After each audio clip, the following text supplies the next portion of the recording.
आज हम लोग मैथमेटिक्स पे जो टॉपिक पढ़ने जा रहे हैं वो है त्रिभुज की विशेषताएं, properties of a triangle. Last video में हम लोगों ने त्रिभुज त्रिभुज के प्रकार, भुजाओं के आधार पर और कोणों के आधार पर देखे थे। अब हम त्रिभुज की विशेषताएं जानने के लिए हम सबसे पहले एक त्रिभुज बनाएंगे। ये हमने कोई एक त्रिभुज बनाया ए, बी और सी। त्रिभुज में क्या क्या था? तीन भुजाएं थी, ए बी सी और सी ए। तीन कोण है, कोण ए, कोण बी और कोण सी। त्रिभुज की पहली प्रॉपर्टी है, त्रिभुज के तीनों कोणों का योग 180 अंश होता है, यानी कोण ए प्लस कोण बी प्लस कोण सी इक्वल 180 डिग्री। यानी कि किसी भी त्रिभुज के तीनों कोणों का योग होता है 180 अंश। और ये जो तीनों कोण है, कोण ए, कोण बी और कोण सी, इन तीनों कोणों को बोलते हैं हम अंतः कोण। यानी त्रिभुज के तीनों अंतः कोणों का योग होता है 180 अंश। दूसरी प्रॉपर्टी है, किसी भी त्रिभुज के बहिष्कोणों का योगफल 360 अंश होता है। तो बहिष्कोण क्या होता है? बहिष्कोण होता है हम किसी भी त्रिभुज की एक भुजा को आगे बढ़ा दें। ये हमने भुजा बीसी को आगे बढ़ाया तो ये जो कोण होगा, कोण ए सी एक्स तक माना इसे बढ़ाया, तो कोण, ये जो कोण है इसे हमने मान लिया एल्फा।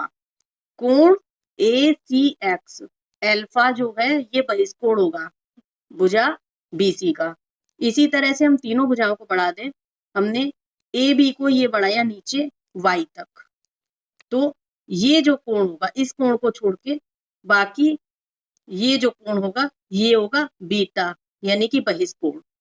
इसी तरह से हमने इसे बढ़ा दिया, इसे बढ़ा दिया और इस भुजा को बढ़ा दें तो ये जो कोण, इसे हमने z तक बढ़ाया, तो ये जो कोण इसे माना हमने गामा, तो ये भी कोण होगा बहिष्कोण। तो त्रिभुज की दूसरी प्रॉपर्टी क्या है?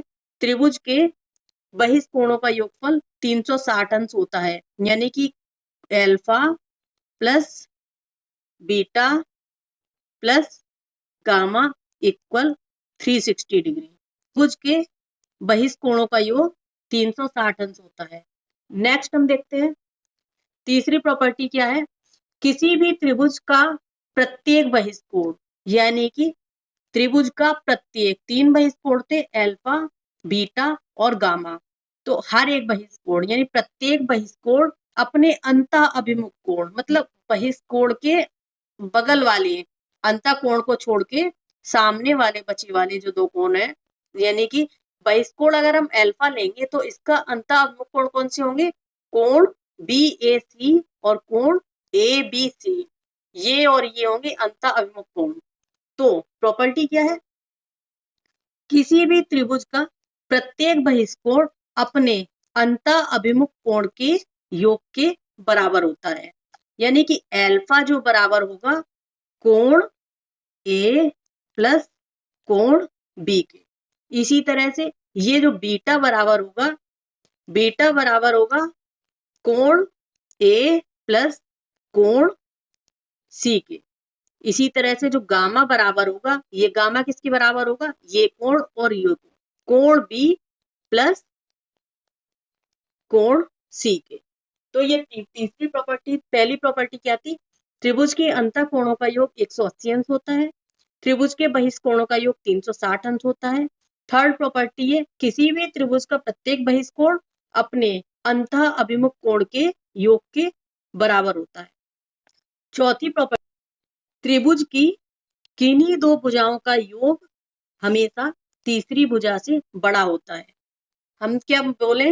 जो कोण है उसके सामने की भुजा को हम स्मॉल से डिनोट करें। कोण ए के सामने की भुजा को हमने माना स्मॉल ए, कोण बी के सामने की भुजा को हमने माना स्मॉल बी, इसी तरह से कोण सी के सामने की भुजा को हमने माना स्मॉल सी। तो प्रॉपर्टी क्या है?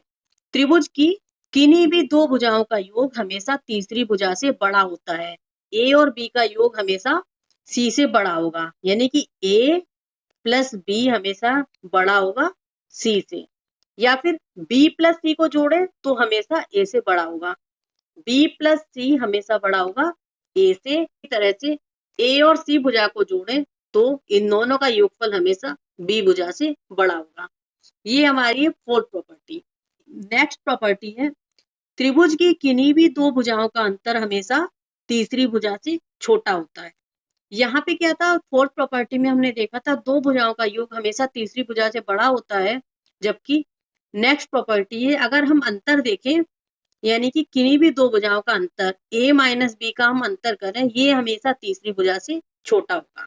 मॉड ऑफ b माइनस सी करें तो हमेशा छोटा होगा a से। इसी तरह से अंतर a माइनस सी करें वो हमेशा छोटा होगा b से। और त्रिभुज का परिमाप क्या होता है, अगर किसी भी चीज का परिमाप पूछा जाए मतलब उसकी बॉर्डर लाइन, त्रिभुज का परिमाप क्या हो जाएगा, ये त्रिभुज है तो इसकी तीनों भुजाओं को हम जोड़ दें तो ये हो जाएगा त्रिभुज का परिमाप। तीनों भुजाएं हमने क्या क्या मानी थी, ए बी और सी, यानी त्रिभुज का परिमाप हो जाएगा ए प्लस बी प्लस सी।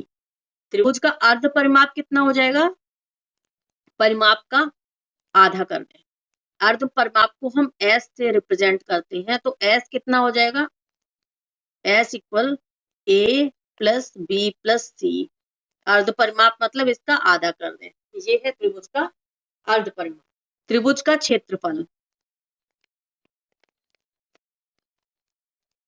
त्रिभुज का क्षेत्रफल होता है अंडर रूट में, अंडर रूट में s, s minus a, s minus b, s minus c. त्रिभुज का क्षेत्रफल होता है अगर हमें भुजाएं ज्ञात हो, अगर हमें भुजाएं ज्ञात होगी तो उसकी हेल्प से हम अर्ध परिमाप यानी एस निकाल लेंगे। एस कैसे निकालेंगे, भुजाओं को जोड़ के उसे आधा कर देंगे तो हमें अर्ध परिमाप एस पता चल जाएगा, और अर्ध परिमाप में से तीनों भुजाओं को घटाकर मल्टीप्लाई करने पर हमें वर्गमूल निकाल दें तो हमें क्षेत्रफल पता चल जाएगा। नेक्स्ट वीडियो में हम लोग त्रिभुज की माध्यिका, अंतःकेंद्र, परकेंद्र देखेंगे। वीडियो देखने के लिए चैनल पर बने रहिए। अगर आपको वीडियो अच्छी लगी हो तो चैनल को लाइक करिए, सब्सक्राइब करिए और शेयर करिए। Thanks for watching.